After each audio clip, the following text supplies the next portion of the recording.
540 juta per bulan dari dapur MBG. Ini uang besar yang harus kembali ke umat. Kita jangan hanya melihat dapur MBG sebagai tempat masak. Ada arus uang yang besar yang berputar di dalamnya. Di Kabupaten Ciamis, setiap dapur MBG menerima komponen sewa sekitar 140 juta per bulan. Jika 2,5% saja dikeluarkan sebagai zakat, maka satu dapur berpotensi menunaikan sekitar 3,6 juta per bulan. Dikalikan 143 dapur yang sudah beroperasi, potensi zakatnya mendekati 540 juta per bulan. Tapi itu baru dari komponen sewa. Belum kita bicara dari sisi margin porsi makan. Hari ini, standar harga paket MBG berada di kisaran Rp10.000 per porsi. Namun di lapangan, banyak estimasi biaya real berada di sekitar Rp9.000 per porsi. Artinya, ada selisih sekitar Rp1.000 per porsi. Kalau satu dapur melayani sekitar Rp3.000 penerima manfaat per hari, maka potensi selisihnya bisa mencapai 3 juta per hari atau puluhan juta per bulan. Sekali lagi, ini potensi dan setiap potensi ekonomi yang lahir dari program berbasis uang negara secara moral membawa konsekuensi sosial. Karena kita harus jujur, dana operasional MBG itu bersumber dari APBN, dari pajak rakyat. Sementara di sisi lain, kita juga melihat realitas fiskal. Loh, di Ciamis dan di daerah-daerah lain juga, transfer ke daerah dari pemerintah pusat hari ini mengalami pengetatan karena sebagian ruang fiskal diarahkan untuk menopang program MBG secara rasional. Artinya apa? Daerah dituntut semakin efisien. Program sosial daerah harus semakin kreatif mencari sumber dana penguatan.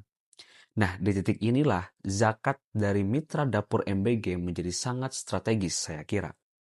Bayangkan, jika potensi sekitar 540 juta per bulan dihimpun melalui UPZ resmi dan dikelola oleh Basnas Kabupaten Ciamis, ini bisa menjadi power tambahan untuk program-program sosial seperti beasiswa duafa, penguatan UMKM umat, bantuan kesehatan bagi warga yang kurang mampu, dan terutama program Rutilahu ataupun rumah tidak layak huni.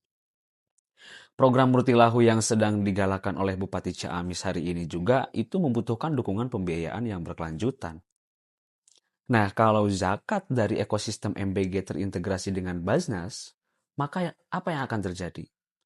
Dapur MBG tidak hanya memberi makan, ia ikut memperbaiki rumah warga miskin, ia ikut memperkuat program keumatan daerah, ia ikut menambal ruang fiskal yang sedang mengetat.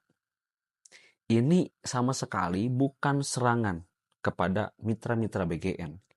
Ini adalah dorongan moral yang harus disadari bersama. Dorongan agar setiap rupiah yang berputar dari uang rakyat juga kembali memperkuat rakyat. Karena ukuran keberhasilan program publik bukan hanya berapa banyak yang makan, tapi berapa luas manfaat yang benar-benar kembali ke umat. Dan itu harus menjadi perhatian bersama. Silakan UPZ-UPZ yang ada di setiap desa itu datang ke mitra-mitra BGN. Dan saya kira sangat strategis bagi Bapak Bupati untuk mendorong kesadaran dapur-dapur MBG ini mengeluarkan zakatnya. Karena kembali lagi bahwa pemerintah daerah Kabupaten Ciamis untuk menjalankan program-program sosial butuh dana yang berkelanjutan. Dan itu juga akan menambah Basnas Ciamis, pengelolaan zakatnya semakin meningkat, prestasinya semakin bertambah. Dan itu harus menjadi pikiran strategis, percakapan strategis yang harus dibicarakan, harus ditindaklanjuti oleh semua pihak. Karena ini adalah kebermanfaatan bagi semua masyarakat, terutama yang ada di Kabupaten Ciamis. Dan saya kira itu juga harus dilakukan oleh daerah-daerah lain.